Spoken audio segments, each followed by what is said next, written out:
mesdames et messieurs, nous recevons monsieur Arnold Ahadji, consultant, formateur auprès du ministère de l'Économie et des Finances de la République du Togo pour l'accompagnement des jeunes diplômés sans emploi. Bonjour à vous, monsieur, et bienvenue sur ce plateau. Bonjour à vous et merci de me recevoir ici sur votre plateau. D'accord. Vous êtes conseiller au sein de l'association Communauté des PME et Start-up au Togo.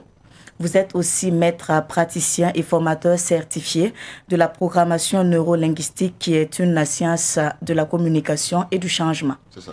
Alors, ça fait beaucoup de casquettes, hein? Alors, nous serons ravis que vous partagiez votre parcours avec nous, un parcours qui pourrait inspirer beaucoup de jeunes qui nous suivent en ce moment. Super, merci.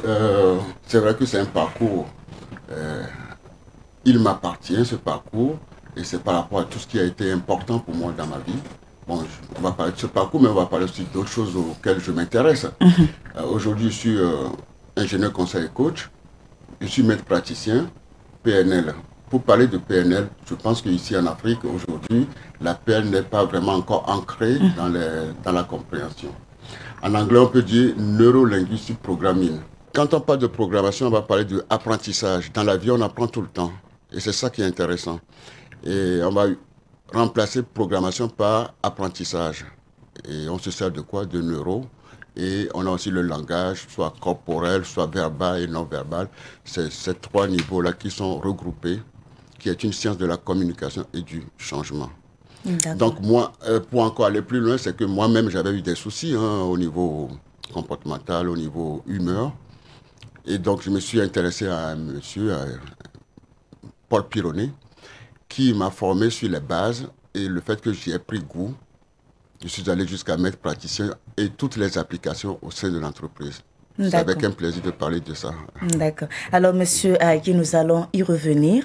L'actualité africaine aujourd'hui est marquée par la disparition tragique du président tchadien. Vous, personnellement, comment avez-vous... Vous avez précisé tragique. Tout ce qui est tragique est vraiment très triste et affligeant pour, je veux dire, c'est une perte africaine. Et puis c'est arrivé à un moment où les choses allaient prendre la bonne route de ce qu'on voit. Et je suis très touché par ça, vraiment touché parce que tout pays africain aujourd'hui, lorsqu'il veut se redresser, il veut aller vers une recherche d'équilibre, il y a toujours un leader qui est devant. Et si ce leader disparaît encore de façon tragique, comme vous venez de le dire, ma foi, j'ai bien peur aussi un peu de l'après. Aujourd'hui, l'homme en lui-même, il me semble que il devait encore parfaire des choses, arriver à redresser des choses encore. Et tragiquement, parti comme ça, je pense que ça touche plus d'un. Je pense que non seulement l'Afrique, mais aussi au-delà des bornes. Alors, c'est un coup dur. Selon vous, avec ce coup d'État, quel est l'avenir à présent de la démocratie au Tchad? Quand on parlait de l'avenir en termes de... Bien sûr qu'après ça, c'est toujours une turbulence. C'est-à-dire que pour que l'ordre revienne encore, il faut à nouveau une volonté. Une volonté du peuple de dire mais il ne faut pas qu'il y ait du tohu-bohu, il ne faut pas qu'il y ait trop de discorde et que l'équilibre reprenne vite sa place, puisque là aujourd'hui, je pense qu'on est sous le coup de cette disparition. Maintenant, après ça, est-ce que nous allons être suffisamment sages pour pas qu'il y ait encore beaucoup de turbulences, comme on l'a connu aussi dans le temps? D'accord. Merci à vous, monsieur Ahadji, pour ces apports. Nous allons parler à présent de la problématique de l'emploi des jeunes africains. Alors, à l'introduction, je disais que vous êtes consultant, formateur également auprès du ministère de l'Économie et des Finances de la République du Togo pour l'accompagnement des jeunes diplômés sans emploi. Quel est l'état des lieux de l'employabilité des jeunes au Togo? Je pense que aussi bien le Togo comme tous les autres pays, aujourd'hui, je pense que j'ai envie de dire une chose, c'est qu'on pense qu'avec le diplôme, on y arrive, simplement.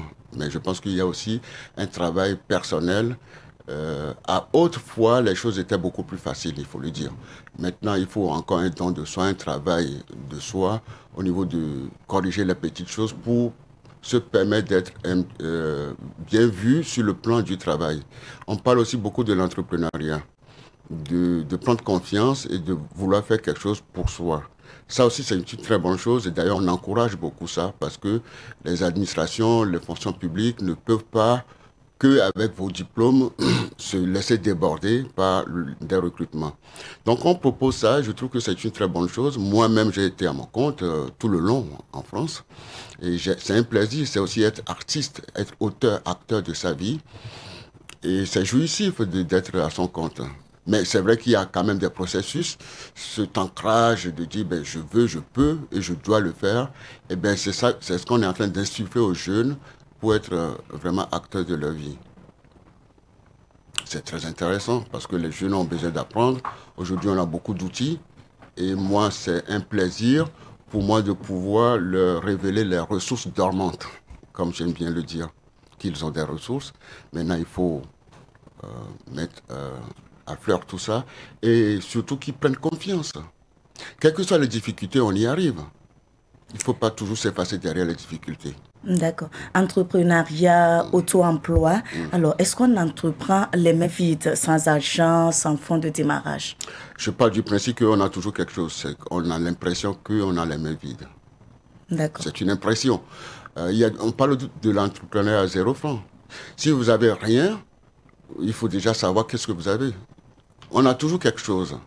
Mais par contre, il ne faut pas mettre la barre très haute, trop haute. Est-ce que l'entrepreneuriat veut dire que l'autre, il réussit, il est vraiment au top, alors moi, c'est ce que je vise. Mais je peux peut-être dépasser ça en commençant par le premier pas. C'est surtout les premiers pas qui sont les plus difficiles. Et lorsqu'on affronte les premiers pas, on se rend compte que on peut y aller gentiment. Mais je sais que l'être humain a toujours cette imagination de vouloir atteindre tout de suite le sommet. Dans l'imagination, c'est idéal dans l'imagination. C'est très bien parce que ça nous donne satisfaction. Mais lorsqu'on veut démarrer, vraiment, il faut passer par la case de clarification, avoir le sentiment qu'on a à l'égard de la chose. Et si c'est très bien, ben c'est ce qui va vous donner de la motivation. Tout est une question de motivation, pour peu que ce soit important pour vous. Et c'est ça que j'essaie d'insuffler aux jeunes, de ne pas viser, de ne pas chercher d'être parfait avant de commencer avec ce qu'ils ont. Il y a aussi de l'entrepreneuriat à 0 franc aujourd'hui. Est-ce que c'est ce qui justifie le fait que chaque année, il y a des milliers d'entreprises de jeunes qui naissent? De cette même façon, il y a autant qui disparaissent? Il y a autant qui disparaissent. Bon, des fois, on peut avoir un échec, mais ce n'est pas un mal. Ici, on a un peu le mauvais œil de l'échec. L'échec, ce n'est pas du tout un mal. L'échec, c'est aussi réapprendre pour pouvoir rebondir. Ce n'est pas parce que vous avez fait un échec que vous dites, mais tiens, par rapport aux yeux des autres, je m'arrête là. C'est ça la confiance en soi. Je sais qu'on a aujourd'hui des vidéos, des personnes qui ont bien réussi, qui disent qu'ils ont eu des échecs. Plus de 10 fois, plus de 15 fois. Mais c'est la ténacité. Et à chaque fois que vous recommencez quelque chose, bien sûr que vous n'allez pas refaire les mêmes erreurs. Et c'est vrai qu'on veut qu'on réussisse très vite, mais on peut réussir aussi très tard et bien. Et on peut réussir très vite et pas bien. Mais le tout, c'est l'équilibre de dire, mais je suis conscient de ce que je fais et j'ai le sentiment que je vais réussir et je m'y plie pour ça. Mais il y a un truc qui nous trompe souvent, c'est qu'on veut aller beaucoup plus vite que la musique. Chaque chose a son temps. Vous êtes dans l'entrepreneuriat, ben, il y a toujours le démarrage qui est toujours très difficile.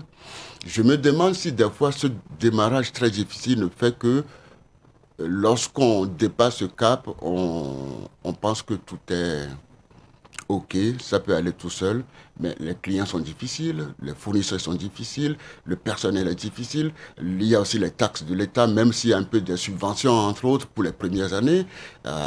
Oui, j'ai l'impression qu'ils ne sont pas rodés suffisamment de la conscience des parties prenantes au sein de leur entité.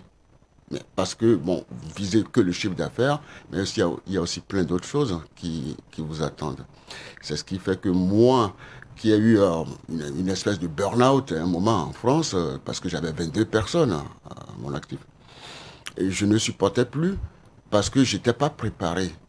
Mais il a fallu refaire un petit peu la psychologie humaniste, la PNL, pour comprendre ce qu'il y a derrière le capot humain. Ben, on est si vite débordé, des fois on n'a que 24 heures aussi dans la vie. D'accord. Quelles sont les opportunités de l'auto-emploi pour la jeunesse africaine? Ben, les possibilités sont sont énormes, sont importantes et elles sont à l'imagination. Parce que quand on parle de la créativité, vous allez faire les mêmes choses, l'autre va faire les mêmes choses, mais il va y avoir une différence. Aujourd'hui, c'est vrai qu'il y a une...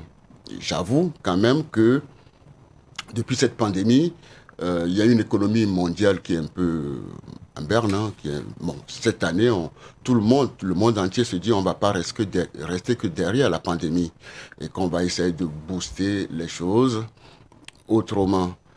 Et bon, voilà, je pense que des fois, nous faisons des frayeurs qu'il ne faut pas. Et quand on n'a pas peur, des fois, on n'a pas aussi de danger. C'est pas parce qu'on a peur que le danger ne va pas arriver. Mais les possibilités pour les jeunes aujourd'hui, ce que je leur dis, c'est faites petitement les choses de façon constante plutôt que attendre un grand jour pour faire de grandes choses. Il n'y a pas de secret. Tous ceux qui ont réussi, ils ont fait les choses step by step, mais en étant très conscients. Je vais donner un exemple un petit peu pour nous aussi, lorsqu'on était enfant au niveau études. On attend toujours le moment des grands examens pour tout apprendre. Alors que si on apprenait régulièrement dès le départ, on a une conscience, donc au fait, ça devient une révision. Ben, nous aimons aussi un peu la paresse, mais bon, c'est ainsi fait, l'être humain est ainsi fait. Mais si on a la conscience qu'on réveille tout ça, je dis, mais je suis conscient que je dois le faire constamment, c'est surtout faire constamment les choses, les petites choses de façon constante. C'est ça le chemin de la réussite. Je vous dis, c'est ça le chemin de la réussite. Si vous attendez un jour pour le faire, beaucoup de choses. D'abord, vous allez être fatigué. Vous n'allez pas avoir le temps. Et l'énergie, c'est une chose qu'il faut entretenir. Comment favoriser l'insertion professionnelle des jeunes en situation de vulnérabilité? Et ça, c'est intéressant comme question. Déjà, quand on est vulnérable, bon, il y a aujourd'hui aussi l'État, les États qui prennent ça en considération. Ils organisent quand on parlait de vulnérabilité, c'est au niveau handicap, au niveau de difficultés connues. C'est bien ça. Bien sûr. Eh bien, il y a des cadres qui sont aménagés. Moi, je sais qu'en France, on encourageait un pourcentage à recruter au niveau du handicap. Et puis, quelles sont les réductions fiscales pour ceux qui... C'est inciter aussi les entreprises à embaucher les personnes en grande difficulté avérée. Tout vient en Afrique avec une bonne conscience. Ça, j'en suis certain maintenant. Insertion, très difficile de penser que parce qu'on est handicapé, on est inutile dans la vie. Non, aujourd'hui, quand on est handicapé, d'ailleurs, on peut se servir du handicap pour pouvoir être dans une autre créativité. Quand vous n'avez pas un bras, ben, vous allez trouver aussi beaucoup d'imagination. Et je sais que des fois, on parle de quelqu'un qui n'a pas un bras, mais on dit, vous voyez un peu comment il est habile de ses bras, il arrive à tout faire. Oui, donc on peut arriver aussi avec le handicap, mais en même temps, il faut accompagner le handicap. D'accord. En tant que consultant, formateur auprès du ministère de l'Économie et des Finances de la République du Togo pour l'accompagnement des jeunes sans emploi, alors que faites-vous concrètement pour les jeunes chômeurs du Togo? Comme j'ai dit tout à l'heure, que tout le monde a des ressources. Tout le monde a des ressources. Des fois, ces ressources sont un peu cachées dans notre inconscient. Et quand vous discutez avec un coach, pour peu qu'il y a cette synchronisation qui se met en place, la personne découvre enfin qu'au fait, il a beaucoup de possibilités. Et cette possibilité, au fait, moi, quand je les accompagne, je vois qu'ils retrouvent qu'il y a un sourire, un émerveillement de quelque chose qui éclore. Et c'est ça qui m'intéresse. C'est à partir de là que vient la motivation. Au fait, rien ne se fait sans motivation. La motivation est une chose formidable que nous avons, qui est inépuisable. Il suffit de l'ouvrir. Et je pars toujours du principe pour peu que ce soit important pour vous. Et si ça doit être important pour vous, il faudrait que vous découvrez qu'en fin de compte, je suis fait pour ça, j'y vais et quelqu'un vous l'a révélé ou vous l'avez déjà de façon cachée en vous et quelqu'un d'autre vous le fait révéler, et bien voilà, des fois vous pouvez sur une piste, vous mettez beaucoup plus d'énergie pour y arriver et on vous fait découvrir une autre piste qui est aussi en vous et vous voyez que c'est encore plus facile. Je pars du principe, et ça c'est ma devise, c'est de faire les choses au sérieux comme les enfants qui jouent. Voyez-vous, les enfants, ils sont dans la spontanéité, ils sont dans la joie, ils sont dans la créativité. J'ai l'impression que lorsqu'on grandit par rapport au poids de la société, on perd un peu ce côté bon enfant. Donc on peut grandir, être vieux aussi, avoir ce côté bon enfant qui vous laisse un peu la place à la créativité et à l'émergence des idées. D'accord, vous n'avez pas cessé de parler de PNL.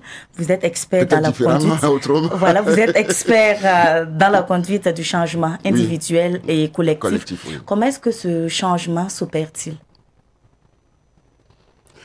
Ça s'opère toujours avec la résistance au changement dans un premier temps, parce que l'être humain euh, préfère une situation peut-être pas très intéressante, mais aujourd'hui connue, hein, plutôt qu'une situation là où on veut le tendre qui n'est pas connue.